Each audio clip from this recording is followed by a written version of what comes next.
युद्ध और उससे बनी परिस्थितियों से हम सभी परिचित हैं। मैं आज संसद के उच्च सदन के सामने और देशवासियों के सामने इन विकट परिस्थितियों पर सरकार का पक्ष साझा करने के लिए उपस्थित हुआ हूं।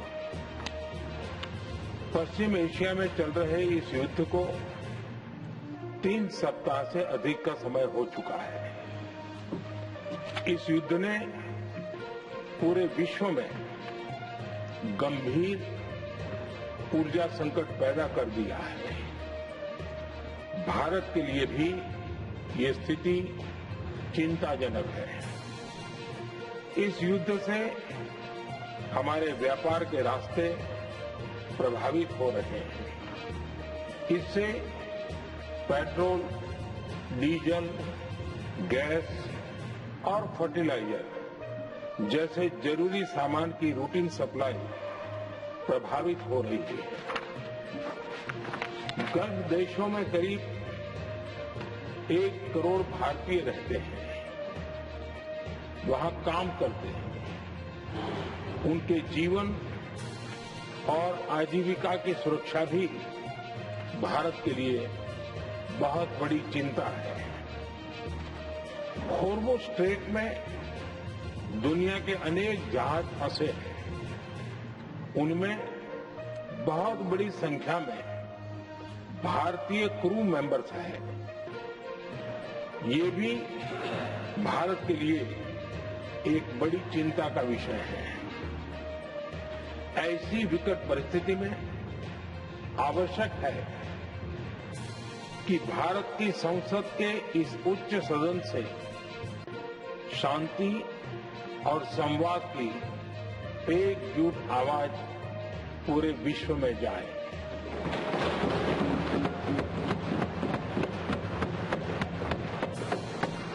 सभापति जी, युद्ध की शुरुआत के बाद से मैंने पश्चिम एशिया के ज्यादातर देशों के राष्ट्राध्यक्षों के साथ 2 राउंड फोन पर बात की है।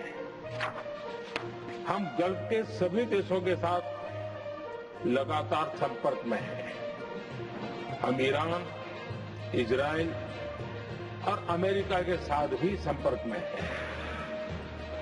हमारा लक्ष्य डायलॉग और डिप्लोमेसी के माध्यम से क्षेत्र में शांति की बहाली का है।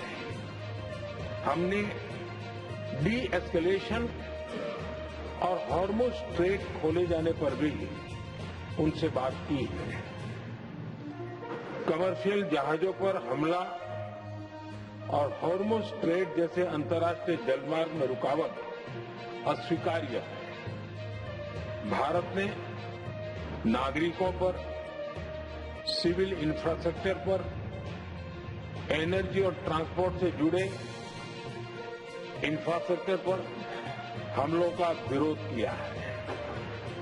भारत डिप्लोमेसी के जरिए युद्ध के इस माहौल में भी भारतीय जहाजों के सुरक्षित आवागमन के लिए सतत प्रयास कर रहा है। भारत ने इस समस्या के समाधान के लिए संवाद का ही रास्ता सुझाया है।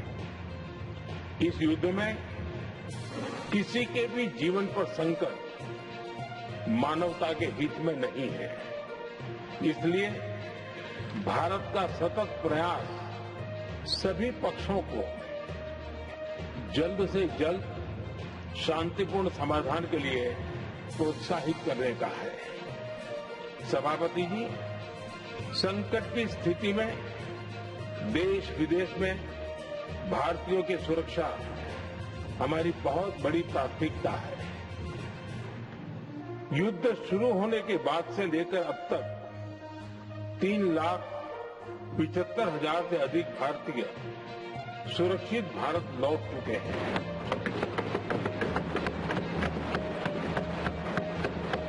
ईरान से ही अभी तक 1,000 से अधिक भारतीय सुरक्षित वापस लौटे हैं। इनमें 700 से अधिक मेडिकल की पढ़ाई करने वाले युवा हैं।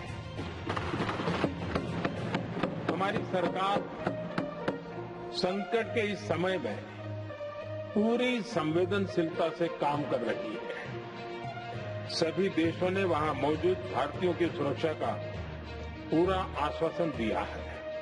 हालांकि ये बहुत दुखद है कि हमलों के कारण कुछ भारतीयों की मृत्यु हुई है और कुछ घायल भी हुए हैं।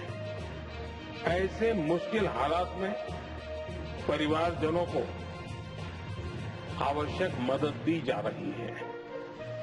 जो घायल हैं, उनका बेहतर इलाज सुनिश्चित कराया जा रहा है। सभापति जी, हॉर्मुज़ स्ट्रेट विश्व व्यापार के सबसे बड़े रूट्स में से एक है।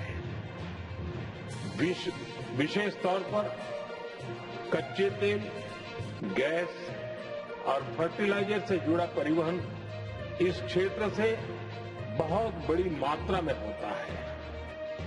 युद्ध के बाद से ही हॉर्मुज़ स्ट्रेट में जहाजों का आना जाना बहुत चुनौतीपूर्ण हो गया है।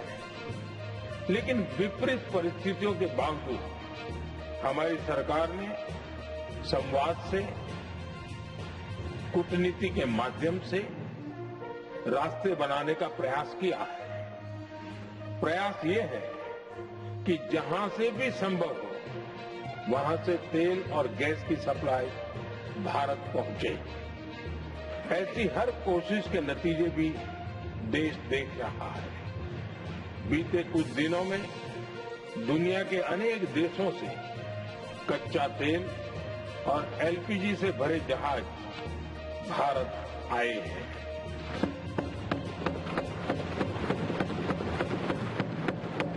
इस दिशा में हमारे प्रयास आने वाले दिनों में भी जारी रहेंगे।